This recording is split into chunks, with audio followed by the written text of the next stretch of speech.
with the study sessions, we will start with the fire department.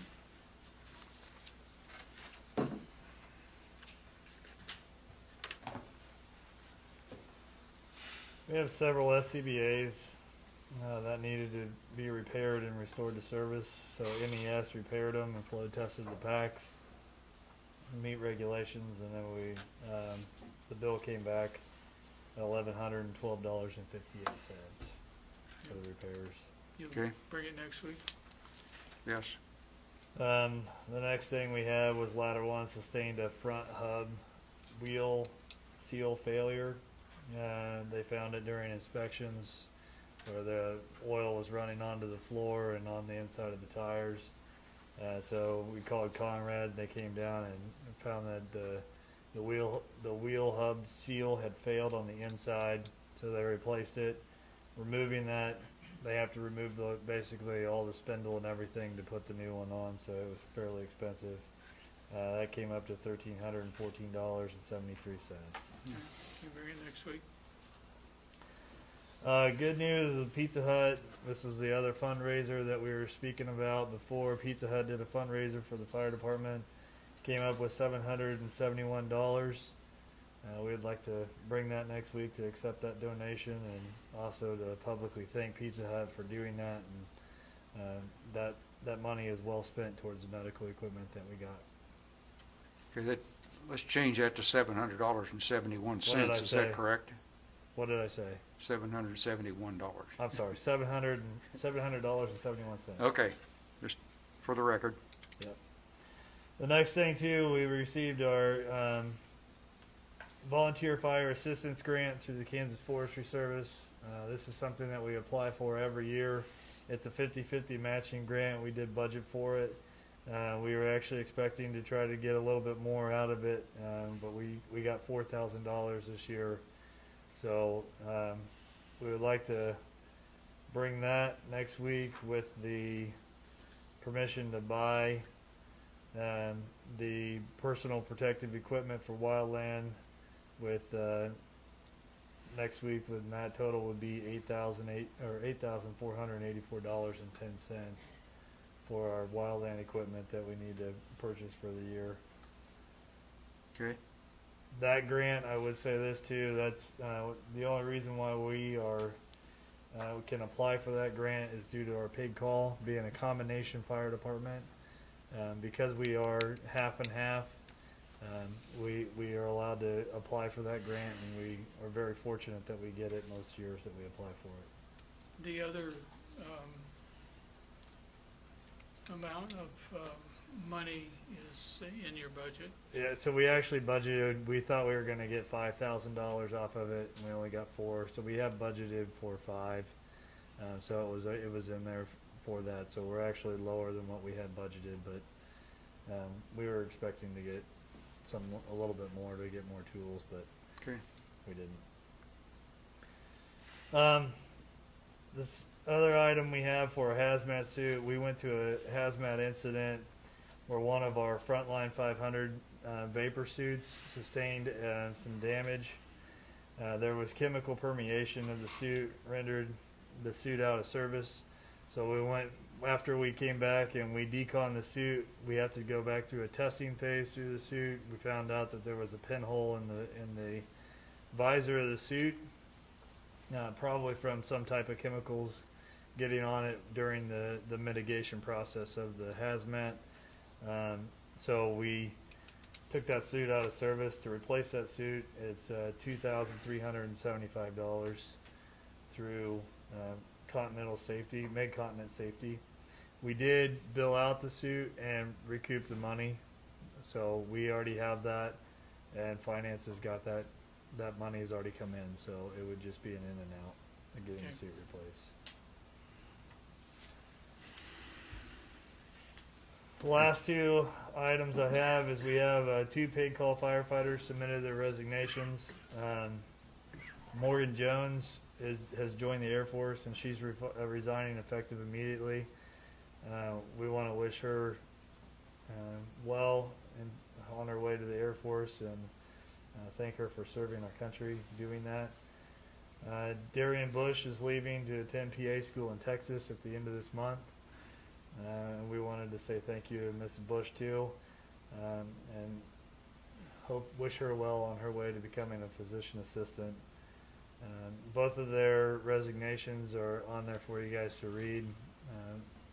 Both were very good very good paid call firefighters. They attended a lot of calls and got a lot of experience with us, and it was fun having them while we had them. With that note, we have a paid call applicant that we interviewed, and it was Mr. Unruh.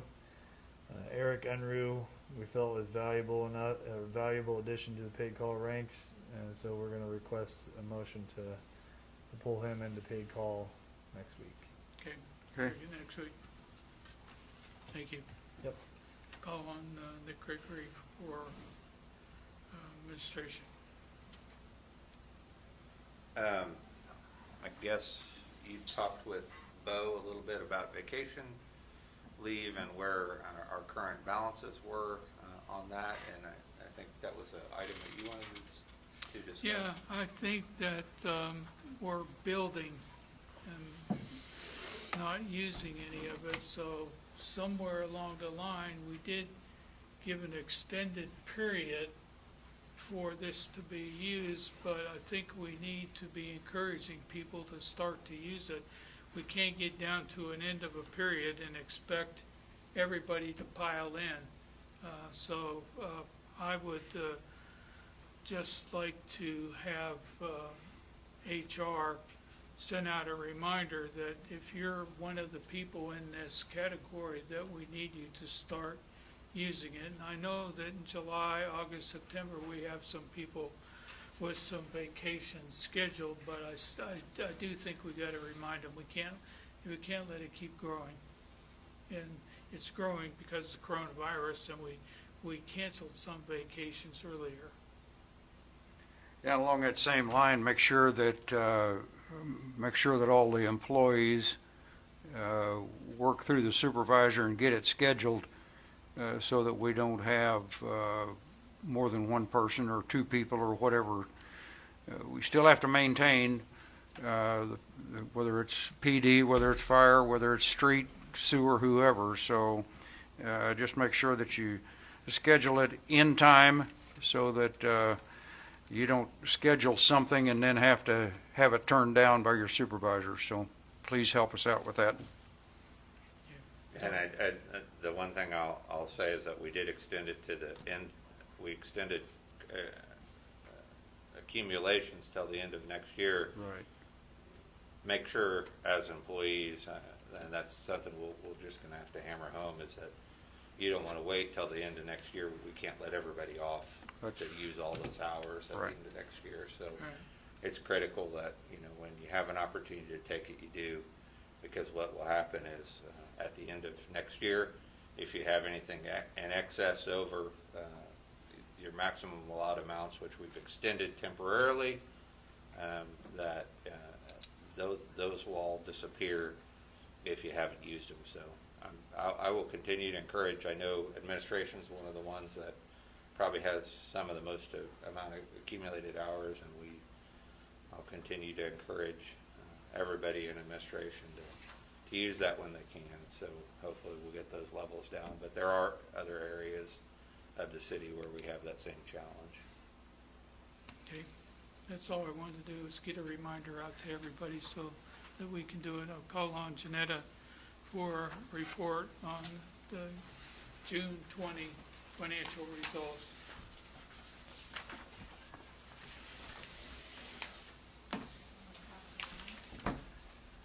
Good morning, Commissioners. Morning, Janetta. Glad to see everybody survive the court.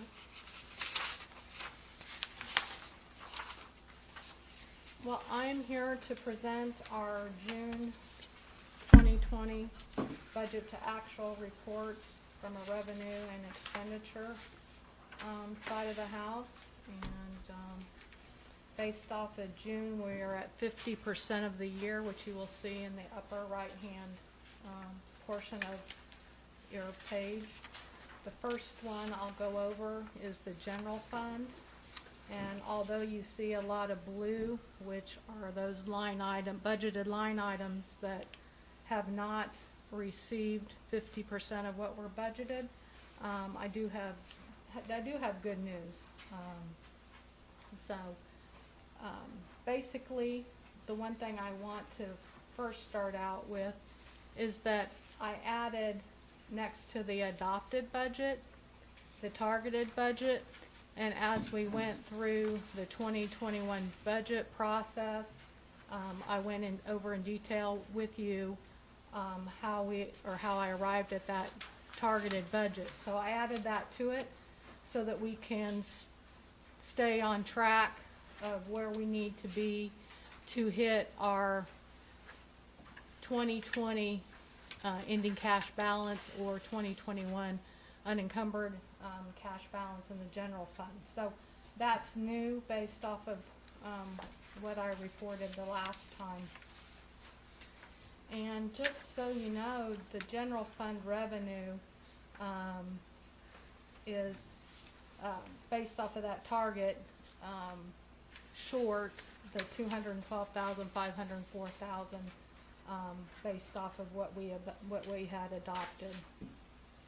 So for June, the total general fund revenue, as you can see under the June column, was $1,435,961.56, and just as it relates to June of 2019, revenue at that point in time was $1,643,921.13. So from June to June, comparing just the month, it was down 14% in 2020. Year to date, you can see under the total revenues are $5,707,454.83 in the general fund. Year to date in 2019, it had an 8% decline. We were at $6,217,513.51. So we are down where we were last year. We expected that with the COVID issues. The three areas where we're down the most is ad valorem, sales tax, and fines and forfeitures. But as we open back up as a city, a lot of those lines that you see in blue will hopefully go to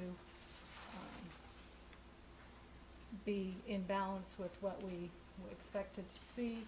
And just to point out, a lot of those lines too, like the transfers and our electric and water appropriation, those happen on a quarterly basis, so it's a timing thing as well. So I really don't see any major issues.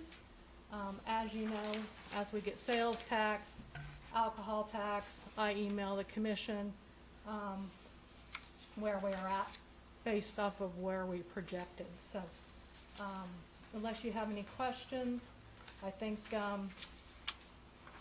I don't see any major issues in the general fund at this point in time. If you turn over to the second page, once again you see a lot of the funds that have not hit that 50%, but a lot of them are really, really close to 50%. So there's not a lot of alarms, but I do want to point out some good news as it relates to the golf course. In 2019, their June revenues were $45,245. June of 2020, the revenues for the golf course were at $65,266. So up 26% in comparing month to month from 2019. And then in year to date, more good news. In 2019, they were at $288,000. Year to date this year, they're at $364,000. So an increase of 44% in revenues for the golf course this year. So Excellent. secret every year is to pin everybody up for 90 days and then tell them the golf course is open. So that is outstanding. I know they're working a lot of hours and working hard, but I really want to give kudos to them, especially in this heat. Water park, on the other hand, and I just want to preface by saying that we're not comparing apples to apples from a water park standpoint with the delay in opening. In June of 19, the receipts were almost 37,000. This year, we're at 14,484. Once again, with the delayed start, that's to be expected. Year to date in 19, at this point, they were at $106,000 in revenues. We're only at 75,000. So, once again, not comparing apples to apples, but the other thing, there are a couple funds that are below the 50%. Sales tax is one of them, and consolidated streets. In 2019, the sales tax for June was $149,000. This year in June, it was at $135,000, so 8% short. But we expected sales tax to be down just a tad. But year to date, in that sales tax fund for 2019 was at $899,000. Year to date, we're at $827,000, so we're down about 10% in that sales tax fund. But we'll continue to monitor that. Consolidated streets, June of 19 was at $153,000. This year in June, $136,000, so down 11%. But not concerned, because if you look year to date in 19, we were at $1,589,000. In 2020, we're at $1,582,000. So overall, year to date, I don't see any major concerns in any of these funds at this point in time. So if there's not further questions, I'll go over to the expenditure side of the house. And the first fund, once again, is the general fund. And you can see that I've added the target budget. Once again, next to the adopted budget, this targeted budget was what the commission took action on for such things as the hiring freeze and the savings related to those open positions. Also, the savings related to holding off on the transfer into the equipment fund. Those things that we talked about extensively through the month of May, as well into our 2021 budget season. So you can see that that target budget is how that affected each one of those departments. At 50% of the year, there is not a department other than our street, which is the transfer of the $500,000 into the consolidated streets fund. That's anywhere, excuse me, over that 50% threshold mark. So each department's working hard to cut expenses, and so we're all hitting that delta. I do want to just point out, comparison to 2019 year to date, we were at 4.8 million. In 2020, we are at 4.5 million, which is a decline of 309,000 or 6%. So that just illustrates the hard work that everyone is doing to cut costs in 2020. Same thing, if you look at the other department or the other funds, I pointed out the golf course and how great they're doing with revenues. They're also doing very good as far as saving money on the expense side of the house. In 2019, their expenses were $70,000. In 2020, they're at $43,000. So they have cut their expenses over 38% just in that 1 month alone. A year to date, in 2019, they were at $283,000. In 2020, they're at $268,000. So 5% reduction in their expenses. So their savings is on track, and hopefully by the end of the year we won't have to do that second $25,000 transfer that we budgeted. The only other fund is the swimming pool that I want to talk about. In June of 19, their expenses were almost 40,000. In 2020, for the month of June, it was at 46,000. So expenses were up 27%. But year to date, in 2019, they were at 106,000. Year to date 2020, only at 76,000. So although we had a high June 2020 expense, we're down overall compared to 2019. So there are not any further questions. This is the budget to actual. If you have any questions after, just come see me and be glad to get you any detail that you might need. Okay. Thanks, Janetta. Okay, we'll move on to zoning and code enforcement. Call on Virgil Hines. Morning, everybody. Morning, Virgil. I have two items today. The first is ordinance regarding beekeeping. We've had a couple complaints come in about beehives. So we have a draft ordinance. We don't have anything that addresses this. The ordinance, it addresses the importance of a healthy ecosystem and how bees contribute to that, but it also acknowledges that bees can be a nuisance. So this ordinance lays out some definitions, related to beekeeping and bees, and gives a series of restrictions and requirements that we've worked with Jeff Houston, the city attorney, and we've looked at what other towns have done that are similar in size to us to maybe make it reasonable to keep bees without a lot of stings and nuisance activity on adjacent properties. Okay. The second is a livestock ordinance. This one came about because we were investigating another matter, and we discovered 3 cows, one of which being a bull, in a suburban backyard.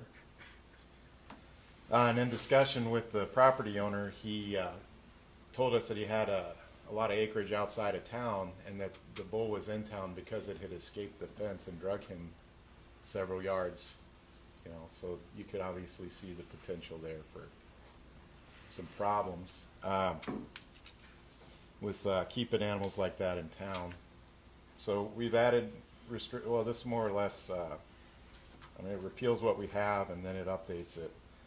So right now it's only legal to keep chickens and swine in town. So this adds horses, cattle, mules, sheep, and it doesn't exclude them. It just puts them in an agricultural zone with an appropriate amount of acreage. And it also, we did think of 4-H and some of the activities like that, so we have exempted those parts so that you could show animals or transport animals, Sure. as appropriate. So how much bull are we gonna bring into town? Well, hopefully if you're not in an agricultural district with 2 acres, none. But, a suburban backyard is just not appropriate. Okay, that's what I wanted to hear you say simply. I don't want to get into too much. I have to put a lot of faith in you and the city attorney. How many instances, do you know how many instances either of these 2 potential ordinances will impact that are already in town? And how does that, and I guess this is more a question for Jeff, is how does that impact us if they're existing? Does it immediately? No, there's no grandfathering of a cow, so. Or a bull. Yeah, Or the bees, or the beekeeping piece? correct. Well, I think in the instance of the bull, this isn't a situation where we need to have several instances. The owner has said, I've had trouble keeping this animal on my property. And that's already a restriction for any kind of animal. You have to be able to corral it, keep it on your property, and you have to take care of it. If it's getting out, it's apparent that, there's issues with that. And those issues could be serious. I'd rather have this ordinance in place and restrict them than have a neighbor get trampled or gored or something like that. And on the bull one, there are horses in town. That's There true. are some individuals that have had horses in town for quite some time too, so. And we'll work with people where it's reasonable. I mean, you know, and where the ordinance allows. I mean, it's an ordinance, you know. And we've looked around town. There are areas that are in the agricultural districts, which tend to be on the fringe of the city, where 2 acres and the right fencing, the right food, shelter, water, and all of that is appropriate. But I'm not aware of anywhere in town at this time, like in the district, similar to the one where we found the cow, where anybody's keeping horses or other livestock. They're 2 blocks away. Like our over here. Yeah, I think the horses are gone there. Not though, anymore. 'cause we went over and looked, and did he take them out? it looks like it, yeah. Yeah, that's why, we've been looking at this for a couple weeks, and we were trying to figure out and make sure before we, I guess I'd suggest that if there's any questions at all, to get with Virgil or get with a city attorney, but read through the ordinances, and if there's anything that needs to be adjusted, let's get it adjusted, but I'd suggest you bring it next week and we'll vote on it okay, in both cases. okay. Thank you.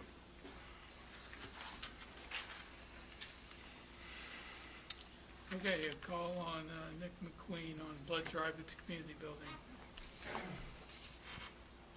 Yeah, the Red Cross called me late last week, and their location to host their community blood drive next week fell through because of COVID space concerns at the church they were going to use. So they were asking if we could use the community building to do that.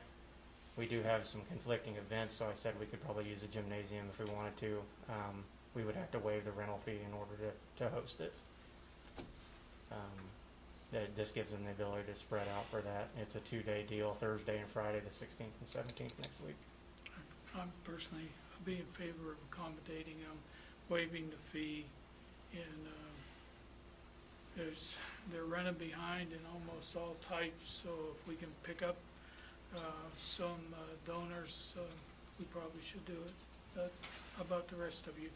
Help them out. Let's help them out. We can Okay. waive the fee and My only what concern we on need it to do. was we'd have to push the HVAC unit a little more than I normally do. They want it a little bit cooler for those Mhm. types of things, so that's fine.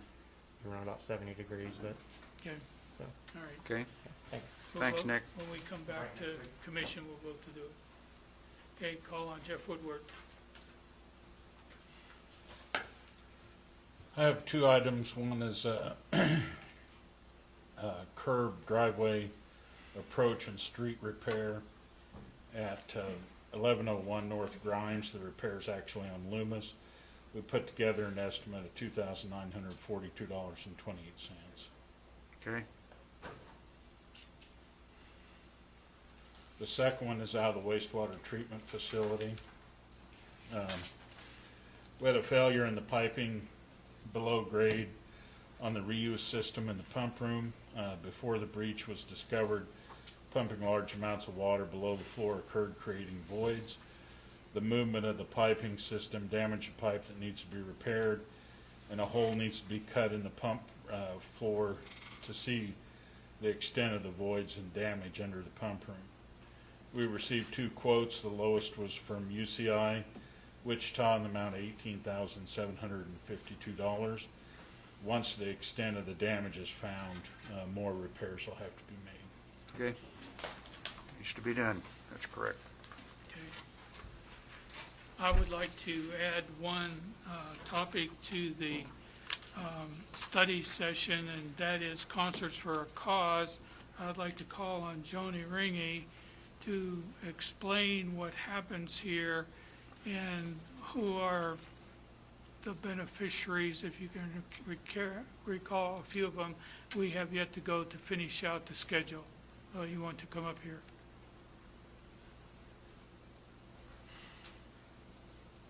And we'll let Brian supplement. So we just started our concerts in June, correct, Brian? Correct. So we have all of July and all of August. Thursday night, they're every Thursday night at Hop Sound. We were concerned, or Brian's concerned about somebody catching COVID at the the concerts. They are outside. So I guess we wanted to talk a little bit about your thoughts and if you want us to continue this. Brian has suggested maybe stopping. We're gonna stop it. We have made that decision. I would like to, So, I would like to interrupt you, Go ahead. if I can. Yeah, you're fine. I would like you not to stop it. One, we're outside. Number two, the final law that was passed by the legislature has liability immunity, and we have probably 6 or 7 more not-for-profits that are going to benefit anywhere from $700 to $1,000.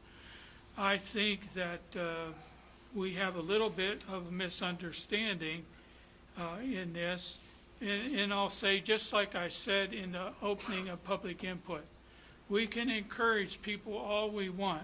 While I was there, we encouraged the people a number of times. If they don't do it, there's not a whole lot on a recommendation that we can do. But this is a vital summer activity. One, it's a release from all of the shut-up that has been happening. Number two, there are not very many fundraisers for not-for-profits during the summer that can get them any money. And so I would like to not discontinue these.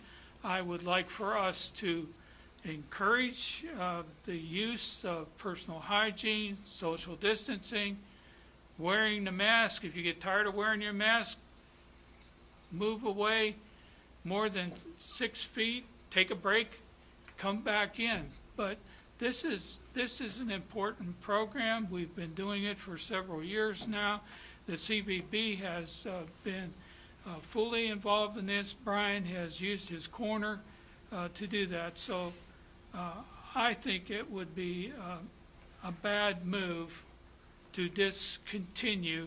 I think that the comments of last week were just more out of frustration of people not wanting to follow directions, not on Hop Sound or the CVB, not trying, and even in the program that we had on fireworks with a fireworks with a fireman, they were not outstanding in their field like a farmer.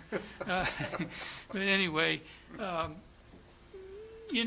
we told them, and even while I walked the length of that thing and reminded people that they're going to do what they're going to do. But I still think that we need this event.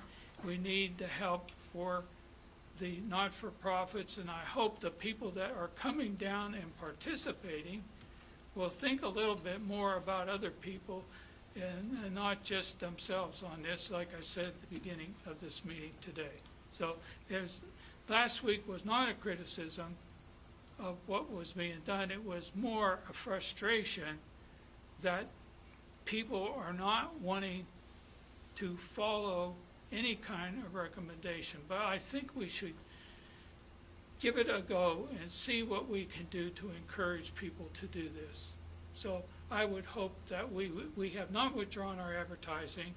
We've continued to push this. I think that we should keep on keeping on, KO. And if in fact we have protection under the new law, we have ability to do this, and we just have to work. We can help you if you need some help on painting, anything on social distancing, on sidewalks, circles on the street for family gathering. If they went to bring their chairs, we do everything we can. But if you take 8 weeks of between $700 to $1,000 each week, we're talking about $5,600 to $8,000 that small, local, not-for-profits are not going to get. And this makes a big difference in their operating year. So I would hope that you would reconsider. we are willing to stand behind you from a CVV standpoint, from a commission standpoint, to say, you know, let's not give up yet, let's keep trying. I truly appreciate that. Like, I from the bottom of my heart, I do. But I don't think I'm as concerned as, like, the lawsuits or something like that. It's more the social media. It's more of just comments.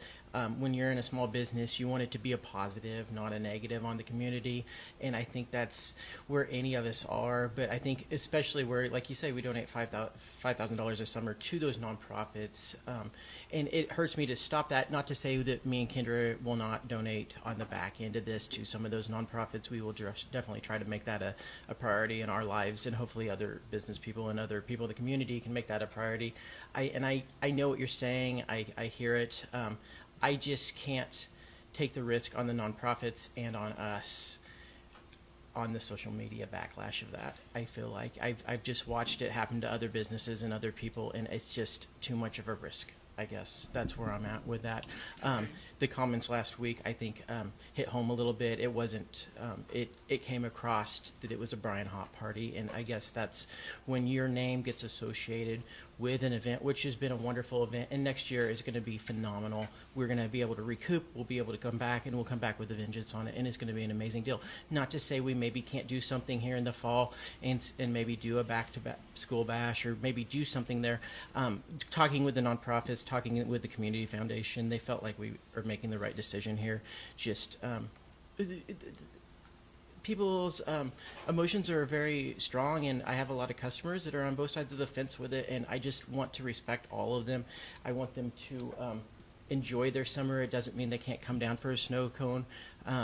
And we're going to limit our hours on the Snow Cone Shack, so hopefully we can get in the black on that guy so we can give back to the nonprofits a little bit heavier, because 100% of what we donate those evenings go back to whatever nonprofit that is. So that's where that money comes from, in case anybody is wondering, and from donations from the community members for popcorn and those types of things. But I think we can do this and donate to the nonprofits on the back end and make it a positive for them. I just don't want any of them to get tied up into this if we would have an outbreak there, because it will come out, and it could be very negative on all of us.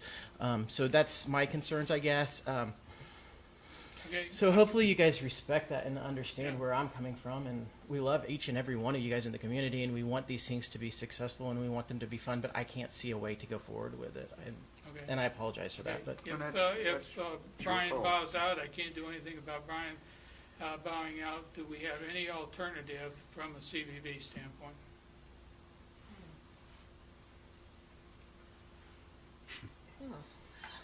I don't know. You put me on the spot here, Mayor Brown.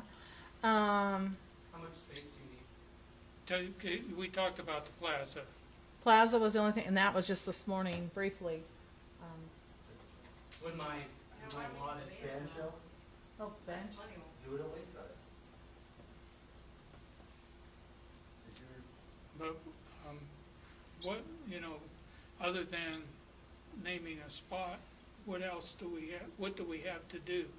Well, Brian arranges all the performers, so I don't know if he's contacted all of them and they're not wanting to perform. Is that what you're saying, Brian? Some of them can't, and it ties back to them and the nonprofits. I mean, that's what it really comes down to. Okay.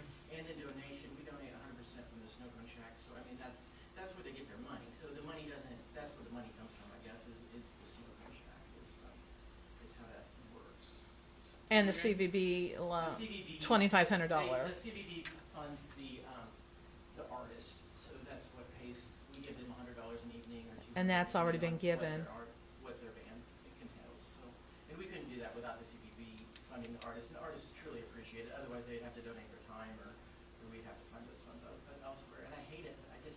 I hope you guys understand that. I Yeah. can't do it. Well, I know it's And we spurred. donate the sound too. I guess that's part of it too. I would just say it's spur of the moment.